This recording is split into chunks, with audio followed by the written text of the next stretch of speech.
Hi everyone, in front of me I've got POCO X7 Pro and let me share with you how to allow unknown sources on this device.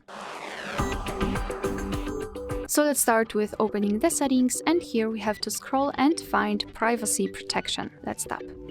Then let's tap on special permissions, and here scroll down a little bit to find install unknown apps. And as you can see here, we've got the list of apps which are allowed or not allowed to install some content, and of course we can change it, so just tap on the specific app and tap on the switcher. As you can see here, we've got the information that you're doing it on your own responsibility because some third-party apps aren't verified by the developer, so you may put your data and actually whole device at risk, so remember about that and choose the apps wisely. You have to mark this statement that you're aware of the possible risks and tap on OK. Now we can go back, and as you can see, the Chrome is right now allowed to install the apps. Of course, you can always remove previously granted permissions. Just tap on the app and tap on the switcher, and after getting back, the Chrome is not allowed to install anything.